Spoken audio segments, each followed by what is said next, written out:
Hello friends, my name is आकृति और आज हम पढ़ने वाले हैं chapter 5 from history class 6। Chapter का नाम है राज्य, राजा और एक प्राचीन गणराज्य है। मतलब इस चैप्टर में हम पढ़ेंगे कुछ राज्यों के बारे में, कुछ राजाओं के बारे में और एक प्राचीन गणराज्य मतलब एक गणराज्य के बारे में पढ़ेंगे। कुछ लोग शासक कैसे बने। शासक क्या होता है? राजा, हम शासन करने वाले, ठीक है। लगभग 50 साल पहले हम अपने शासकों का 50 सालों से हम अब जो है वोटिंग करते हैं, मतदान करते हैं। मतदान के ज़रिए हम अपने शासक चुनते हैं। लेकिन बहुत साल पहले शासक कैसे बनते थे? शासक जो है, राजा जो थे, पिछले चैप्टर में हमने पढ़ा था, राजा जन जो होते थे वो लोगों द्वारा चुने जाते थे। लेकिन 3000 साल पहले राजा बनने की जो प्रक्रिया थी उसमें कुछ परिवर्तन आए हैं, अलग हो गई है। वो अलग थी पहले राजा बनने की प्रक्रिया। तो वो कैसी थी? उसमें क्या होता था, अश्वमेध यज्ञ का आयोजन होता था।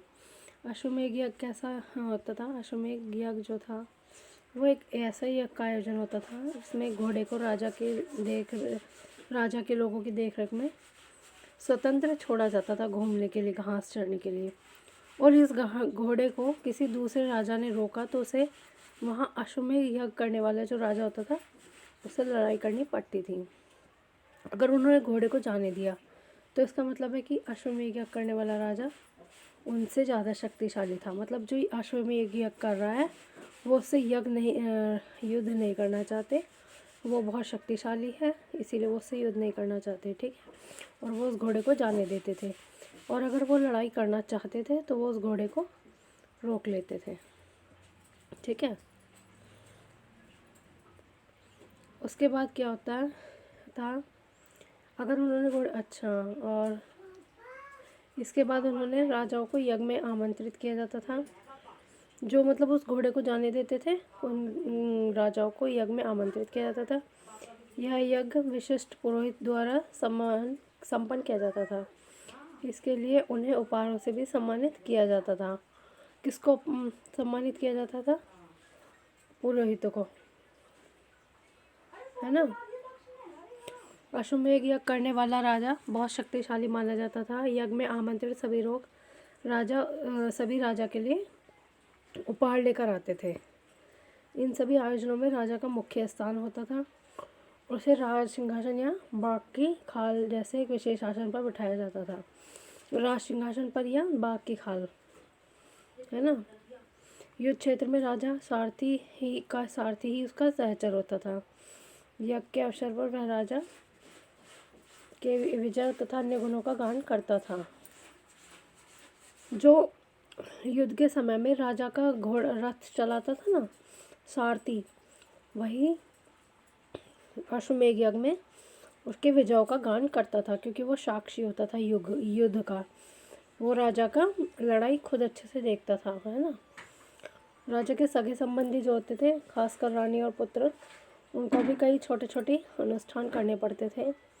अन्य सामान्य आमंत्रित राजाओं को सिर्फ बैठकर यज्ञ की क्रिया पूरी प्रक्रिया देखना भर था। मतलब उनके लिए कोई कार्य नहीं होता था, बस वो देखते थे। राजा के ऊपर पुरोहित मतलब पंडित या ब्राह्मण पवित्र जल के छिड़काव के साथ अन्य कई अनुष्ठान पूरे करते थे। और विष मतलब वैश्य जैसे सामान्य लोग उपहार लाते थे। और जो शूद्र होते थे, शूद्र मतलब सबसे निम्न वर्ण के लोग होते थे, उन्हें इन सब कार्यों में शामिल नहीं किया जाता था। मतलब कि उस समय वर्ण व्यवस्था चालू हो गई थी, लागू हो गई थी। यहाँ पर पढ़ेंगे हम कौन कौन सी वर्ण शुरू हो गए थे उस समय। इस समय उत्तर भारत में खासकर गंगा यमुना के क्षेत्र में, है ना, कई ग्रंथ रचे गए थे। कहाँ पर? गंगा यमुना के क्षेत्र में खासकर। ऋग्वेद के बाद रचे होने के कारण इन्हें उत्तर वैदिक ग्रंथ भी कहा जाता था। मतलब यजुर्वेद, अर्थवेद और सामवेद, है ना। अन्य ग्रंथ जो थे ये सामवेद, अर्थवेद और यजुर्वेद, ये ऋग्वेद के बाद रचे गए थे, इसलिए इन्हें उत्तर वैदिक ग्रंथ भी कहा गया था। पुरोहिती द्वारा रचित इन ग्रंथों में विभिन्न प्रकार के अनुष्ठान और संपादन की अनेक विधियाँ बताई गई हैं, जिसमें इनमें सामाजिक नियमों के बारे में भी बताया गया है। इन ग्रंथों में अनुष्ठान और संपादन की अनेक विधियाँ बताई गई हैं। उस समय समाज में कई समूह थे, जिनमें पुरोहित, योद्धा, कृषि पालक, व्यापारी, शिल्पकार, श्रमिक, मछली पकड़ने वाले तथा जंगल में रहने वाले लोग भी शामिल हैं। तो पुरोहित जो होते थे और योद्धा जो होते थे वो वैभवशाली होते थे, और कृषक और व्यापारी जो थे ये भी धनवान होते थे। उसके बाद थे पशुकार, पालक और शिल्पकार, श्रमिक, मछली पकड़ने वाले और शिकारी या भोजन संग्राहक वाले, ये जो होते थे ये गरीब होते थे। ठीक है। पुरोहित जो थे पुरोहित लोगों ने लोगों को 4 वर्णों में विभाजित किया था। किसने किया था विभाजित? पुरोहितों ने, जिन्हें वर्ण कहते हैं। उनके अनुसार प्रत्येक वर्ण के अलग अलग कार्य निर्धारित थे। पहला वर्ण था ब्राह्मणों का, है ना। उनका काम था वेदों का अध्ययन, अध्यापन करना, यज्ञ करना, उसके लिए उन्हें उपहार भी मिलता था। दूसरा स्थान था कृषकों का, शासकों का था, जिन्हें क्षत्रिय कहा जाता था। उनका काम था युद्ध करना, लोगों की रक्षा करना। तीसरे स्थान पर वैश्य या वैश्य थे। इनमें कृषक, पशुपालक और व्यापारी आते थे। क्षत्रिय और वैश्य दोनों को ही यज्ञ करने का अधिकार प्राप्त था, यानी कि ये दोनों यज्ञ कर सकते थे। और वर्णों में जो सबसे अंतिम स्थान था वो शूद्रों का था। इनका काम अत्यंत तीनों वर्णों का सेवा करना था। वर्णों में जो अंतिम स्थान था वो अंतिम स्थान था शूद्रों का, और इनका काम था तीनों वर्णों की सेवा करना। इन्हें किसी भी तरह का कोई अधिकार नहीं था। औरतों को भी शूद्रों के समान माना गया था, और महिलाएं तथा शूद्र वेदों का अध्ययन नहीं करते थे, न ही किसी पूजा पाठ में भाग लिया करते थे, न किसी तरह का विशेष कार्य में वो भाग ले सकते थे। वर्ण विभाजन जो था वो किस आधार पर हुआ था? जन्म के आधार पर हुआ था। ब्राह्मण का बेटा ब्राह्मण होगा। बाद में कुछ लोगों को अछूत भी माना गया। अछूत वर्ग में शिल्पकार, शिकारी, संग्राहक शामिल थे। साथ ही इनमें वो लोग भी आते थे जो शवों को दफनाने या जलाने का काम करते थे, है ना। उन्हें अपवित्र माना जाता था। कई लोगों ने ब्राह्मणों द्वारा बनाई गई इस वर्ण व्यवस्था को स्वीकार नहीं किया, क्योंकि राजा स्वयं को पुरोहितों से श्रेष्ठ मानते थे। कुछ लोग जन्म के आधार पर वर्ण निर्धारण सही नहीं मानते थे। इसके अतिरिक्त कुछ लोग व्यवसाय के आधार पर लोगों के बीच भेदभाव उचित नहीं समझते थे, जबकि कुछ लोग चाहते थे कि अनुष्ठान संपन्न करने का अधिकार सबको हो। और सही बात है, भगवान की पूजा करने का या अवसर, मौका सबको मिलना चाहिए, और किताब ये वेद सुनने का मौका भी सबको मिलना चाहिए। जबकि कुछ लोग चाहते थे कि अनुष्ठान संपन्न करने का अधिकार सबका हो। कई लोगों ने छुआछूत की आलोचना भी की। इस उपमहाद्वीप के पूर्वोत्तर क्षेत्र में जैसे कई इलाकों में धार्मिक आर्थिक असमानता बहुत कम थी। यहाँ पुरोहित का प्रभाव भी बहुत सीमित था, है ना। अब आप मुझे कमेंट बॉक्स में बताइए कि लोगों ने वर्ण व्यवस्था का विरोध क्यों किया होगा, है ना। क्योंकि उन्हें अच्छा नहीं लग रहा होगा। भाई किसी को अच्छा नहीं लगता कि हमें अनुष्ठान हो रहे हैं, हमें उसके अंदर नहीं बुलाया जा रहा है। एक तरह से भेदभाव हो गया था सबके मन में, तो वो सबको अच्छा नहीं लग रहा था। अब है हमारा टॉपिक जनपद। जनपद क्या थे? महायज्ञों को करने वाले राजा अब जन के राजा न होकर जनपदों के राजा हो गए थे। मतलब कुछ लोगों के ऊपर राजा न होकर जनपदों के राजा होने लगे थे। जनपद का शाब्दिक होता है जन के बसने की जगह, यानी कि जहाँ पर ज़्यादा जन लोग रहते थे वो जनपद बनते जा रहे थे। उनकी जगह जो थी बसने की वो जनपद बनती जा रही थी।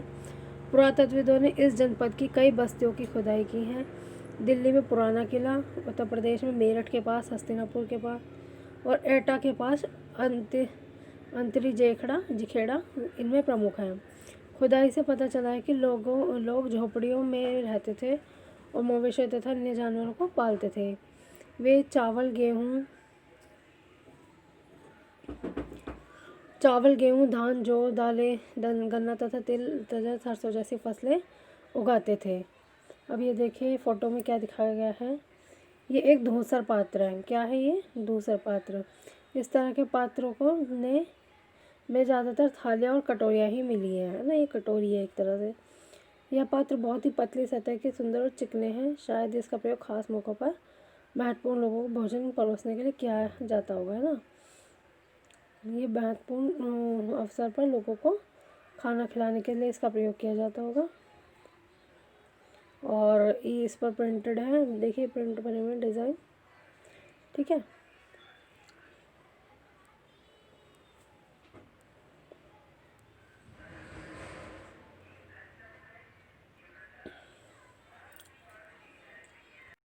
अब आते हैं महान जनपद। करीब 2500 साल पहले कुछ जनपद अधिक महत्वपूर्ण हो गए, इन्हें महाजनपद कहा जाने लगा। मतलब जो कुछ जनपद ऐसे थे जिनकी इम्पोर्टेंस बढ़ती जा रही थी और वो महाजनपद बनने लगे, है ना। मानचित्र 4 में महाजनपदों को दिखाया गया, अभी देखते हैं इसमें। अधिकतर महाजनपदों की एक राजधानी होती थी। कई राजधानियाँ में किलेबंदी की गई थी, मतलब उनके चारों तरफ लकड़ी या ईंटों की, पत्थर की ऊंची दीवारें बनाई गई थी। ऐसा लगता है कि इन लोगों ने अन्य राजाओं के आक्रमण से डरकर अपनी सुरक्षा के किलों का निर्माण किया होगा। कुछ राजा अपनी राजधानी के चारों ओर विशाल ऊंचे प्रभावशाली दीवार खड़ी कर अपनी समृद्धि का भी दिखावा करते होंगे, है ना, और शक्ति का भी प्रदर्शन करते थे, ठीक है। अपनी समृद्धि और शक्ति का प्रदर्शन करते थे। चलिए अब एक बार मैप देख लेते हैं। देखिए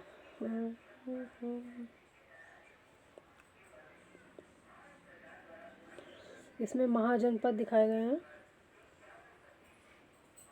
जनपद, महाजनपद और नगर। काबुल नदी, तक्षशिला, है ना, गंधार, कुरु, कौशाम्बी, राजगृह, अवंती और पैनार, कावेरी नदी, है ना, राजगृह, मगध, वैशाली, वजी, गंगा नदी, ब्रह्मपुत्र नदी, अवंती, है ना।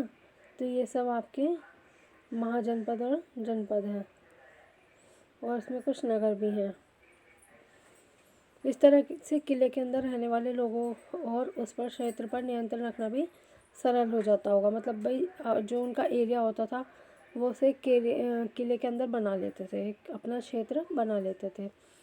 तो उस क्षेत्र के अंतर्गत जो लोग इस किले में रहते होंगे उन पर नियंत्रण भी रखा जा सकता होगा, उन पर नज़र रखी जा सकती होगी, उनकी देखभाल करना भी सरल हो गया होगा। इस तरह की विशाल दीवार बनाने के लिए व्यापक योजना की आवश्यकता पड़ती थी। लाखों की संख्या में ईंटों तथा पत्थरों का इंतजाम करना पड़ता था। हजारों स्त्री पुरुष और बच्चे इसके लिए मजदूरी का काम करते होंगे, अथक परिश्रम किया होगा। इनके लिए संसाधनों की भी काफ़ी आवश्यकता पड़ी होगी। भाई जब इतना बड़ा किला बनाना है तो उसके लिए बहुत लोगों की और बहुत परिश्रम की, बहुत ही ज़्यादा रॉ मटेरियल की आवश्यकता पड़ती होगी। अब राजा सेना रखने लगे थे। सिपाहियों को नियमित वेतन देकर पूरे साल रखा जाता था। मतलब उन्हें सैलरी भी मिलने लगी थी और वो सेना रखने लगे थे, है ना। कुछ भुगतान संभवतः सिक्कों के बारे में के रूप में होता था, ठीक है। सिक्के भी हम आफ्टर दिस लेसन 8 में पढ़ेंगे, ठीक है। अब देखो ये क्या है, कौशाम्बी किले की एक दीवार है और यह चित्र उत्तर प्रदेश में इलाहाबाद के पास है। ईंट की दीवार का अवशेष जो है लगभग, इसके एक भाग का निर्माण लगभग 2500 साल पहले हुआ था। ये देखिए कितनी बड़ी दीवार है ये, और ये देखिए किस तरह से ये दीवार बनाई गई है ना।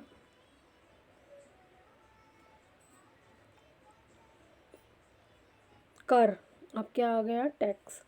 महाजनपदों के राजा विशाल किले बनवाते थे, बड़ी सेना रखते थे, इसलिए उन्हें प्रचुर संसाधनों की भी आवश्यकता होती थी। प्रचुर संसाधन मतलब बहुत ज़्यादा में रॉ मटेरियल चाहिए होता था, क्योंकि वो किले बनवाते रहते थे, सेना रखते रहते थे। तो सेनाओं के लिए उन्हें ज़रूरत होती थी उनका भुगतान करने की, पैसे देने की, इसलिए उन्होंने कर लगाना शुरू कर दिया था। कर्मचारियों की भी आवश्यकता होती थी। अतः महाजनपद के राजा लोगों द्वारा समय समय पर लगाए गए उपहारों पर निर्भर न रहकर अब नियमित रूप से कर वसूलने लगे थे। उस समय जनता जो है अपने राजाओं से प्रसन्न होकर उन्हें उपहार दिया करती थी, लेकिन उस उपहार में उनको गुजर नहीं हो रही थी, तो इसीलिए उन्होंने नियमित रूप से कर लगाने लगे, टैक्स लगाने लगे। फसलों पर लगाए गए कर सबसे महत्वपूर्ण थे, क्योंकि अधिकांश लोग कृषक ही थे। उस टाइम पर अधिकतर लोग कृषक थे, है ना, किसान थे, तो इसीलिए उन्होंने सबसे ज़्यादा कर कहाँ लगाया, फसलों पर, किसानों पर। प्राय उपज का छठा हिस्सा, है ना, 1 से 1/6वां हिस्सा कर के रूप में निर्धारित किया जाता था, जिसे भाग कहा जाता था। कारीगरों के ऊपर भी कर लगाए गए, जो प्राय श्रम के रूप में चुकाए जाते थे। जैसे कि बुनकर, लोहार या सुनार को राजा के लिए महीने में 1 दिन काम करना पड़ता था। मतलब वो लोग टैक्स न देकर उनके लिए 1 दिन काम करते थे, वो भी फ्री में। ठीक है। पशुपालकों को जानवर या उनके उत्पाद के रूप में कर देना पड़ता था। जो पशुपालक थे और जानवर थे, उन्हें जैसे मतलब कोई गाय पाल रहा है तो उसे गाय का दूध देना पड़ता था, है ना। कोई भेड़ पाल रहा है तो उसे ऊन देनी पड़ती थी, और कोई मछली मुर्गी पाल रहे हैं तो उन्हें अंडे या मांस देना पड़ता था। व्यापारियों को सामान खरीदने बेचने पर भी कर देना पड़ता था। जैसे व्यापारी आते थे अपने देश विदेश से सामान लेकर और दूसरे देशों में बेचने जाते थे, तो उन्हें खरीदने बेचने के लिए भी कर देना पड़ता था। आखिरतक तथा संग्राहकों को जंगल से प्राप्त वस्तुएं देनी होती थी। जो शिकारी थे और जो भोजन का संग्रहण करने वाले थे, जो मतलब इधर उधर शिकार करते रहते थे, उन्हें जंगल से लाकर वस्तुएं कर के रूप में देनी होती थी। जंगल में जो वस्तुएं मिलती होंगी, है ना, वो सब लाकर राजा को कर के रूप में देनी पड़ती थी। कृषि में परिवर्तन। इस युग में कृषि के क्षेत्र में 2 बड़े परिवर्तन आए थे। हल के फॉल अब लोहे के बनने लगे थे, है ना। फाल जो थे हल के, वो फाल के लोहे के बनने लगे थे। अब कठोर ज़मीन को लकड़ी के फाल की तुलना में लोहे के फाल से आसानी से जोता जा सकता था। इससे फसलों की उपज बढ़ाई गई। दूसरे लोगों ने धान के पौधों का रोपण शुरू किया था। दूसरा क्या था, लोगों ने धान के पौधों का, यानी कि चावल के पौधे उगाने शुरू किए थे। अर्थात खेतों में बीज छिड़कर धान उपजाने के बजाय धान के पौधे ही लगाए जाने लगे। मतलब पहले बीज डालते थे, अब बीज न लगाकर पौधे ही लगाकर उन्हें उगाया जाने लगा। अब पहले की तुलना में बहुत ज़्यादा पौधे जीवित रह जाते थे, इसीलिए पैदावार भी अच्छे होने लगी। इसमें कमर तोड़ परिश्रम लगता था।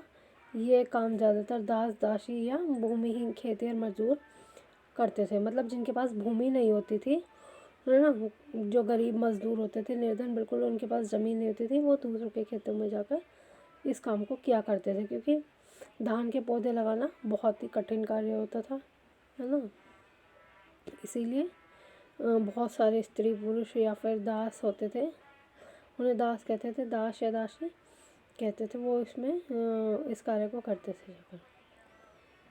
क्या तुम बता सकते हो कि राजा इन परिवर्तनों को प्रोत्साहन क्यों देते होंगे?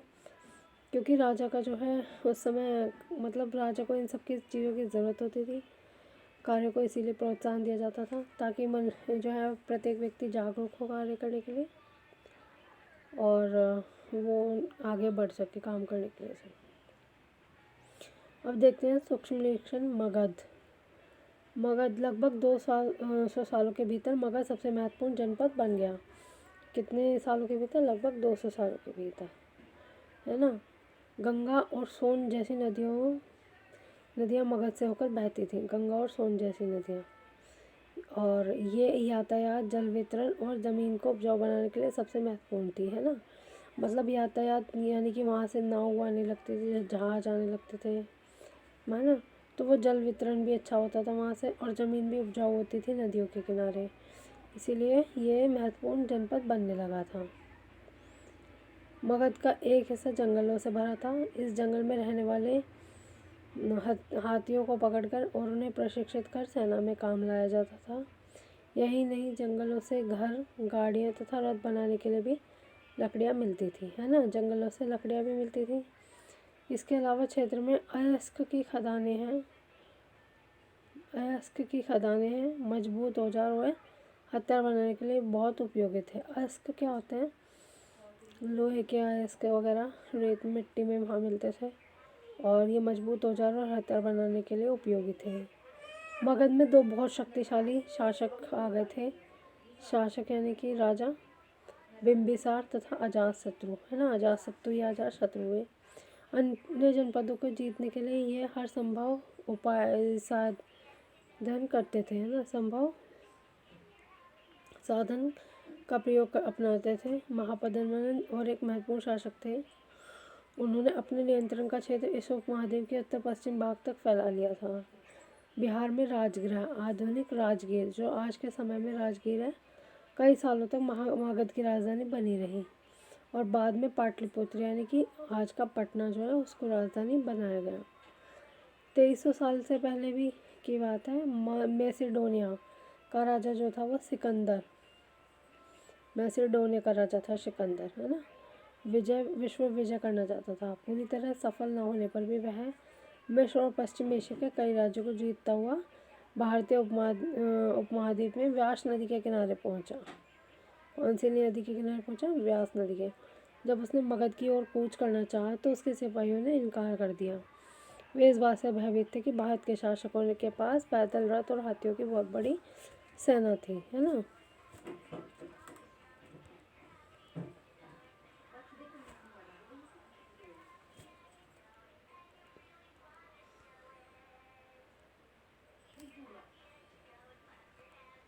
हम्म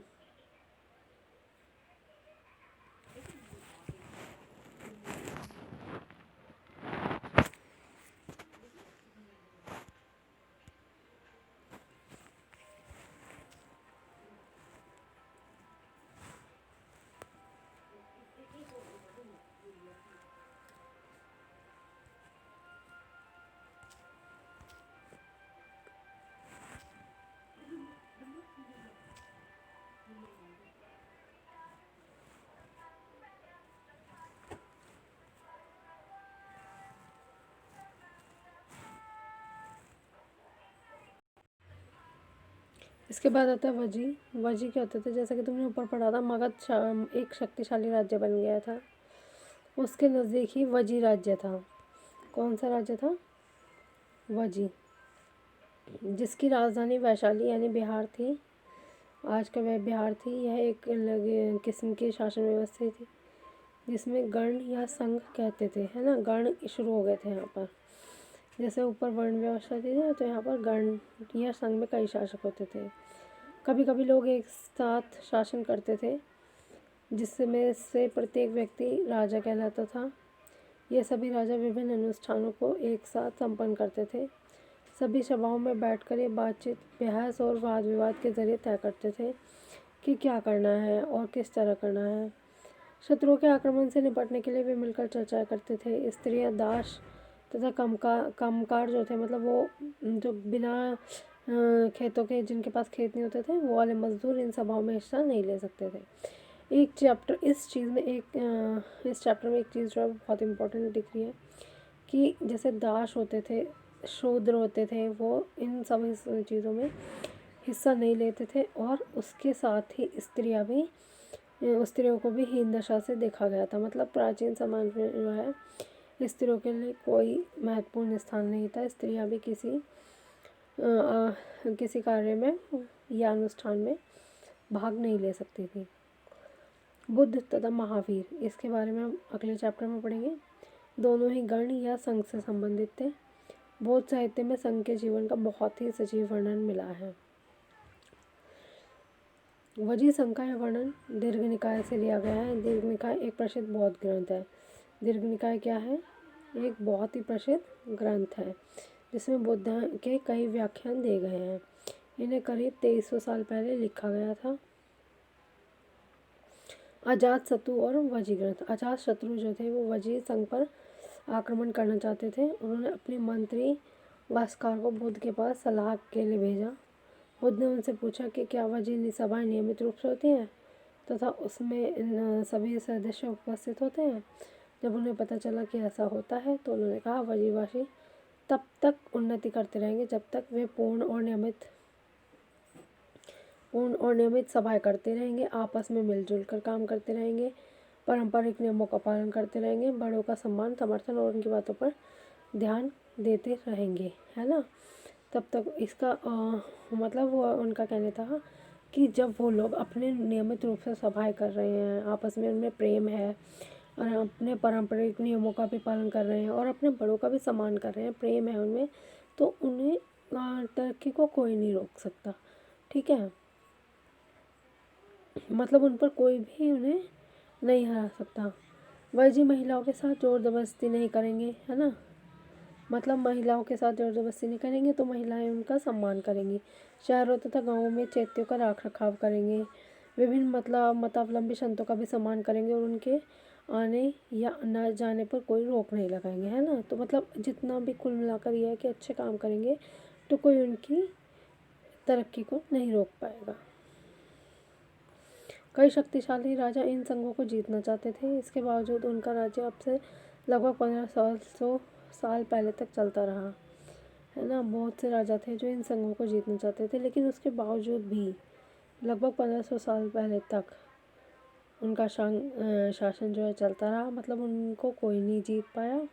उसके बाद गुप्त शासकों ने गण और संघ पर विजय प्राप्त कर उन्हें अपने राज्य में शामिल कर लिया। गुप्त शासक जो थे चंद, है ना। इसके बारे में हम चैप्टर 10 में पढ़ेंगे, ठीक है।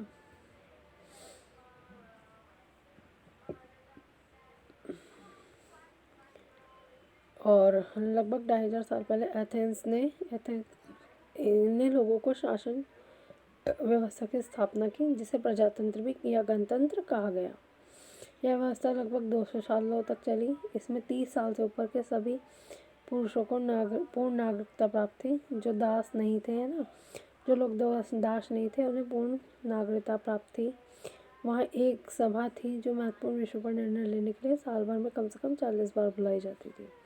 इस सभा में सभी नागरिक भाग ले सकते थे।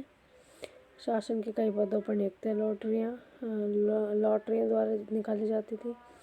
सभी नागरिकों को सेना और नौसेना में अपनी सेवाएं देनी होती थी। औरतों का नागरिक का दर्जा नहीं मिलता था। जो भारत था उसमें भी देखिए, भारत में औरतों को हीन भावना से देखा जाता था, और एथेंस जो था उसकी सामाजिक व्यवस्था में भी औरतों को नागरिक का दर्जा नहीं मिलता था। मतलब प्राचीन समाज में औरतों का कोई दर्जा नहीं था। व्यापारियों तथा शिल्पकारियों के रूप में एथेंस में रहने और काम करने वाले बहुत से विदेशियों को भी नागरिक अधिकार नहीं मिले थे।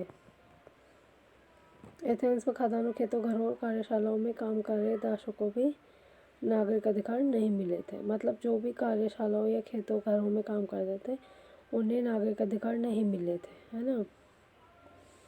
तो क्या एथेंस वास्तव में जनतंत्र था? नहीं, जनतंत्र नहीं था।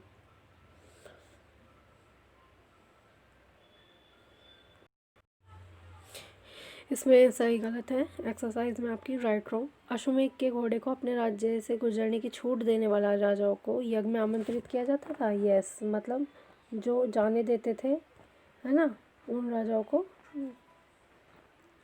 हवन में बुलाया जाता था, यज्ञ में। राजा के ऊपर सारथी पवित्र जल का छिड़काव करता था। नो, है ना। पुरातत्वविदों को जनपदों की बस्तियों में महल मिले? नहीं, है ना। चित्र दूसरे पत्रों में अनाज रखा जाता था? अनाज नहीं, नो। उन्हें विशेष मौक़ों पर खाना खिलाया जाता था उसमें। महाजनपदों में बहुत से नगर किलेबंद थे। यस, है ना, बहुत से नगरों में किलेबंदी की गई थी।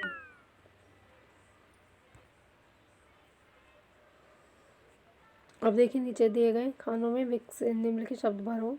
महाजनपद का राजा कौन होता था? शिल्पकार, है ना, कृषक, व्यापारी, आखेटक, संग्राहक और पशुपालक, ठीक है। समाज के वे कौन कौन से समूह थे जो गणों की सभाओं में हिस्सा नहीं ले सकते थे? कौन कौन थे? स्त्रियां, है ना। कौन कौन होते थे उस समय? स्त्री, है ना, शूद्र, और जी कौन थे? वैश्य। ये जो है उसमें आप हिस्सा नहीं ले सकते थे, ठीक।